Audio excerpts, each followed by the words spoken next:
we figured it was only a matter of time before our journey would take us here, to the deep south, and the heart of Cajun country, where hospitality is a priority and character runs deep.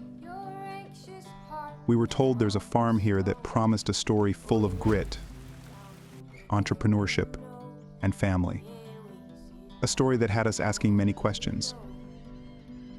Like, what possibly could crawfish and rice have in common? Or what did a grandfather say to reshape the legacy of a farm? And how did two brothers turn their father's repossessed land into the country's largest crawfish farm? With step one coming to an end on our journey, we knew it wouldn't be complete without first paying a visit to Frugé Aquafarms.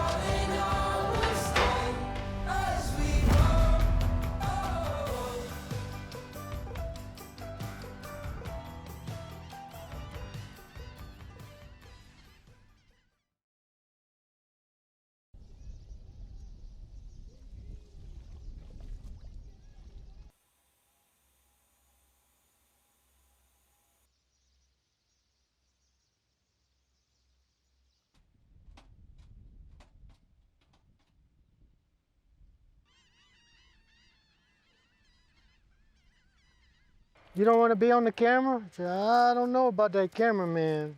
Huh? Rah. Got 3 dogs and 2 hands. Y'all gonna be famous. Let's go.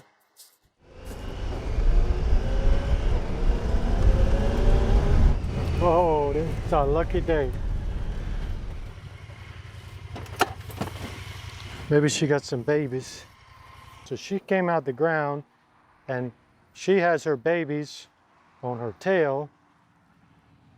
If you can see, these looks like little ants. She's dumped most of her babies off. It's about a sack of crawfish per mama. This is a average mature size female. You can gauge that on my hands. As long as I'm holding her pincher, she can't get me. It's pretty cool. So I came home one night, my dad was watching TV on a generator because the power had got turned off and the house was repossessed. So, you know, that's where we started. It was double negative. We were just trying to make a living raising crawfish. You know, you don't consider all that when you first start. You know, it's just, you wanted a chance, you know, and we took the chance. That chance was Mike and Mark renting 20 acres from the very farmer who bought their father's repossessed land, leading them to their first successful year as crawfish farmers in 1980. Let me tell you, let me define successful, all right? This is like, we were both in college. Minimum wage was $3.35 an hour, and we each made $1,500 in that crawfish season, the whole season. $1,500 for 6 months worth of work. We were fairly successful. We just made more than minimum wage. But, you know, that was the beginning. Mark and Mike have since expanded that 20-acre chance into a 3,500-acre farm and several businesses, growing the combination of rice and crawfish, along with adding a distillery in 2018. Their operation sits in Branch, Louisiana. It consists of 1,700 acres for both rice and crawfish production, which are rotated yearly. The last 100 acres contains their distillery, production sheds, and grain storage. Although the brothers are half and half in ownership of the farm, their roles are very different. Mark always wanted to be a farmer. Mark would mow the grass when he was 9 years old and loved doing it. You know, to this day, he loves to move the dirt. And, you know, I always thought I was going to go do something else. We did some crawfish boils, and that's what kind of got me focused on it, that we're going to do this for real. Mike would travel the country doing paid crawfish boils, sparking his interest in marketing. This cemented their roles of Mark being the farmer and Mike being the marketer, allowing them to maintain a positive relationship with each other for over 40 years. From my point of view, that was very intentional. And you got to always remember that. Our family wasn't really close, and our parents went through a divorce, and just all this kind of stuff. And I wanted a different life. So I want my kids to have a different life. I want us to have a different relationship. And it's easy to get mad. It's hard to stay together, And that's you just got to do it on purpose. That's the best way I can explain it. Farms of America is presented by RM43. Serious weed control. Farms of America is presented by RM43. Serious weed control. The symbiotic relationship between growing rice and crawfish is a unique one. Balancing this relationship is overseen by Mark, the head of the farm. Mark told us it all starts with the rice. We plant the rice early March. We like to get in the fields first week of March if possible. It's all weather conditions that control that. Mark's 19-year-old son, Ian, plays a major role in the planting process. So this is a no-till air seeder. So it has a big fan on the back. And what happens, it has a bunch of little blades and it opens up a little furrow for the seed to be put in. And then that big fan, they have some wheels inside the seed hopper that turn, and they catch that wind stream and then they blow into the ground. This variety we're planting at 50 pounds to the acre. Approximately 6 weeks after planting, the fields will be flooded with a couple inches of water, which is done mainly as a method of weed control. When the rice is young, it's very critical to maintain the proper levels. If you have too much, you can actually drown the rice. If you have too little, you'll have areas that are exposed to the air, and in these areas the weeds will germinate and start growing, and you'll have to spend money on chemicals and whatnot to get rid of these weeds. Similar to Dom's cranberry bogs from episode 10, water is pumped into the fields and then moved with the help of gravity. These are the water gauges that we use in the rice crop, but they're set for a max of 6 inches. So you see the color-coded tape on it, and we set them to where when the bottom red tape is covered, I have 1 inch of water in the field. The way rice plants grow, they can stool out, and what that means is one seed of rice produces a plant, and then from the base of that plant, it starts producing multiple plants. You can have 20 offshoots or stools that'll also produce a head. So when the rice is young, you want to keep the water shallow to promote the stools, to produce more crop, to make more money. 2 to 3 months after planting, it's time for the crawfish. For crawfish production, we have to introduce crawfish into these rice fields after the rice gets to be about 1 foot tall. You have good shade from the rice. The shade from the rice keeps the water temperature cool. Catch crawfish from one field, and we put about 100 pounds to the acre of live crawfish into the rice production. As the live crawfish are planted, they burrow themselves into the ground beneath the rice fields, where they will remain for months without being seen. They can drill pretty deep. They can go 6 foot, 8 foot down in the ground. It's kind of unbelievable, but they do. You don't see them, you can't hear them, you can't really touch them until it's time to harvest them. A lot of unanswered questions in crawfish. I'm gonna tell you, the person that tell you, hey man, I know everything about crawfish, I know what to do, this, that. This year, it might be like that. Next year, it's totally different. The crawfish remain buried for 6 months and even stay underground through the rice harvest in August, which was supposed to be completed during our time there, but a broken down combine stalled the operation for the day. You all order a $3,000 part and it come in the wrong freaking part. Farming, man.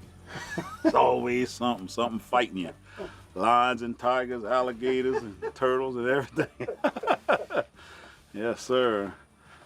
My job, I'm gonna tell you, it entails of pretty much everything outside that office door. It's a generation thing, you know. My dad and them and all my uncles work for Mark's grandfather and his dad, and you know, I love the farming, the mechanics, and you know, just being out in the fields and outdoors. That's what I enjoy.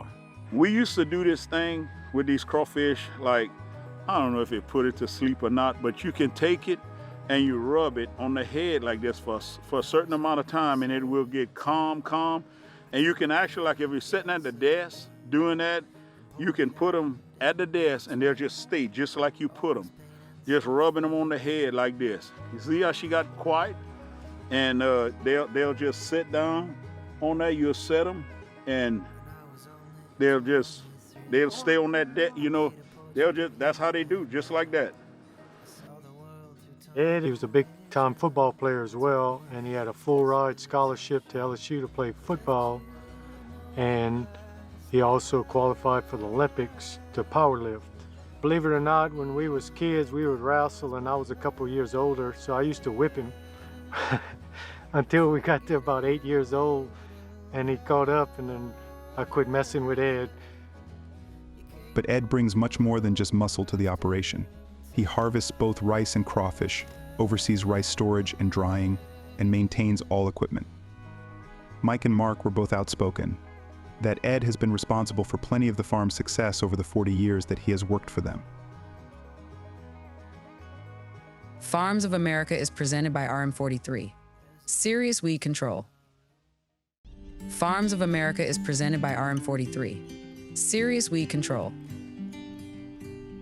When the rice harvest ends in late August, Mark will flood the harvested rice fields more with over a foot of water, which triggers the crawfish to leave their burrows and return to the surface, bringing with them thousands of offspring. As the females distribute their babies throughout the field, they begin to eat the leftover rice crop. Crawfish don't physically eat the rice, but it eat it after it ferments. The leftover rice straw provides the food source. We had the infrastructure of the water wells to irrigate these fields, and the life cycle of the crawfish matches perfectly with the harvest cycle of the rice. It truly is a match made in heaven. The following January, it's now time for the crawfish to be harvested. A guy's walking along this road right here. He will catch the first trap. He'll dump it. And he's walking, steady walk. He's not stopping. He's holding that trap till he get to the next one. He put this one down, he catch that and dump it, put a piece of bait, keep walking. He's walking the whole time, all day long. And you run about 2,000 traps a day per man. Wow. Yeah, it's a little task now. Yeah. You wanna get in shape? You wanna get in shape for hunting season? Come on down. Got a boat and some sacks and some bait for you. We can get in shape pretty quick. Each worker covers 100 acres a day and bags 50 sacks of crawfish, with each sack weighing 30 pounds. Freight car steaming down the line to Birmingham. My guitar is the only friend who gives a damn. Running on the borderline. Southbound on a riverboat to Baton Rouge. Hillbound like a rambler with So these traps, you know, kind of similar to a crab pod. You put some bait in the trap. Early season, we'll use some type of cut fish bait. So the crawfish come in and they're trying to get to the bait. And the flumes are off the bottom, so they'll fall in, and then effectively they can't crawl back out. At the end of the day, the full sacks of crawfish get transported back to the farm, where they're cleaned and sorted.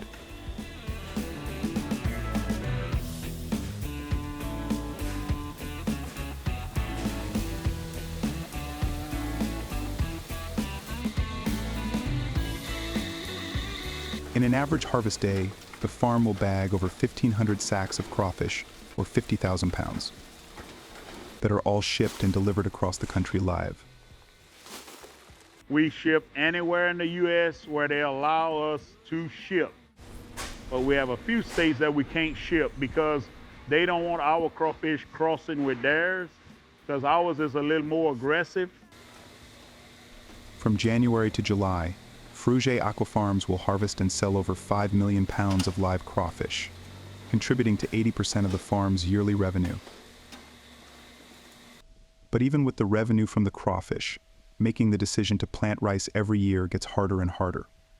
The rice industry has been propped up by the crawfish industry the last 20 years, I would say. A lot of your hardcore rice farmers kind of snubbed their nose at it initially.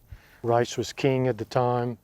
But over the last 30 years, all those guys that snubbed their nose are in crawfish business today.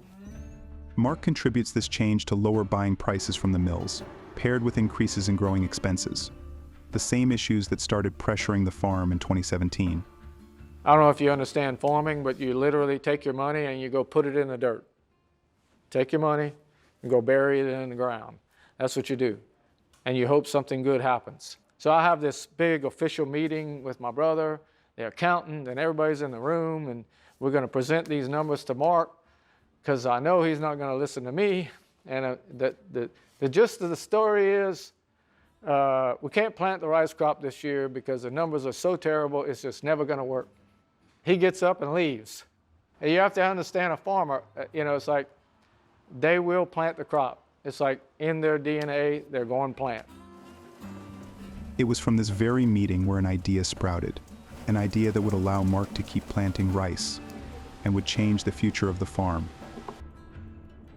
Farms of America is presented by RM43. Serious weed control. Farms of America is presented by RM43. Serious weed control.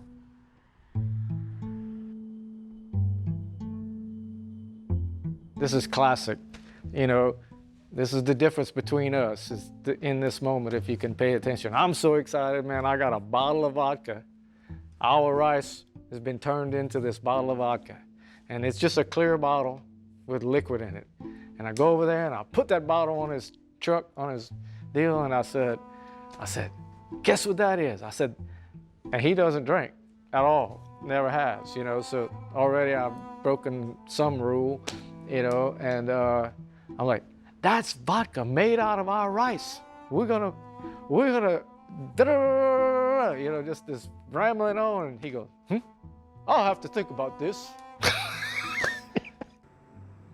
After getting Mark on board, Mike put the plan into action, and JT Meleck Distillers was officially opened in 2017, producing vodka and whiskey that's solely made from their rice crop. The spirits are branded as JT Meleck after Mike and Mark's great uncle, who was the first-generation rice farmer in their family. And now his name helps sell thousands of pounds of rice a year for the farm. So on a slow week, we'll do 10,000 pounds. Say on a busy week, if we're running double shift, then we'll do 16,000 pounds a week. In a typical year, the distillery will use over 500,000 pounds of the farm's rice, contributing to 8% of the farm's yearly revenue, while commodity rice sales contribute to the last 12%. The spirits is definitely the most exciting.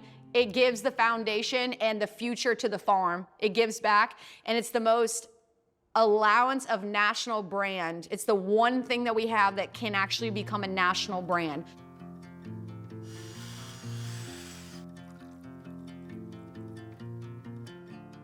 It's wild. Those barrels are worth $0 according to legality and what they are. So all the 2,000 barrels we have aging across the street are worth absolutely nothing.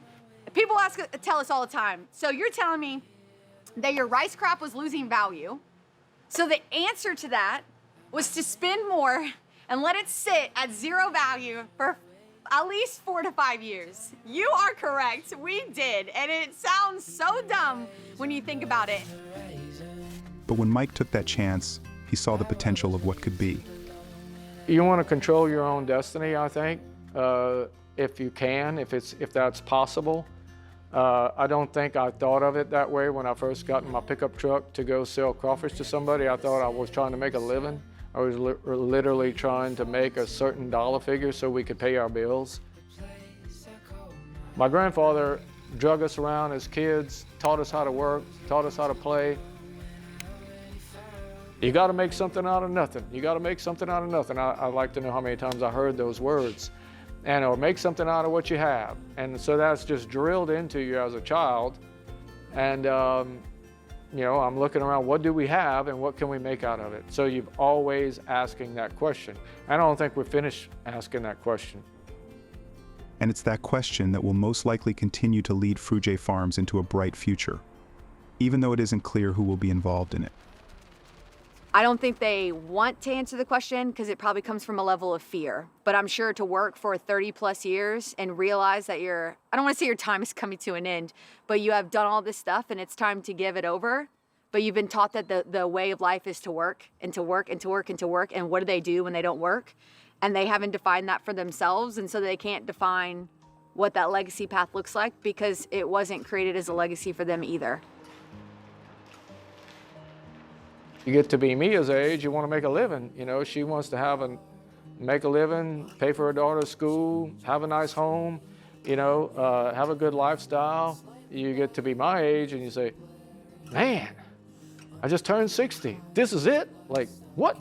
This is life? And you start asking yourself all kind of weird questions and you say, well, what's next? And that's just time. That's just the mental clock ticking, I guess, or maybe I have a problem. Maybe I need a psychiatrist. I don't know. Maybe nobody else thinks of this. I might be a weirdo, whatever.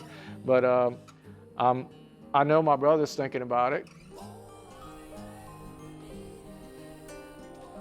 I'll be 60 in April, and that's weighing on me. When Mike turned 60 a couple years ago, I was like, man, we're gonna have a big party? He said, I don't want a cake, I don't want a card, I don't want nothing. Because he had that same realization, and he's like, this is it? This is all there is to life?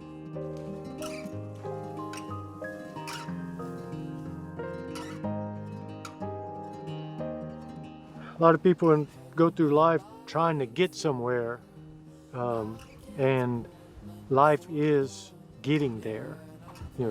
This is life.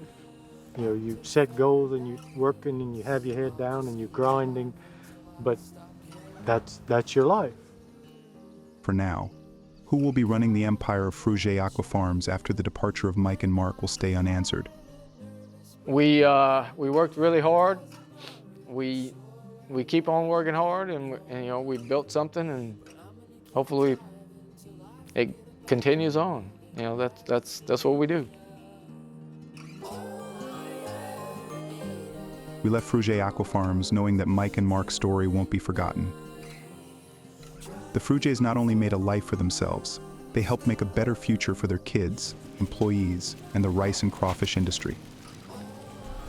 Mike and Mark showed that you don't need to be handed down anything to be successful. Sometimes you just need to take a second to look around you and ask what can be made of it.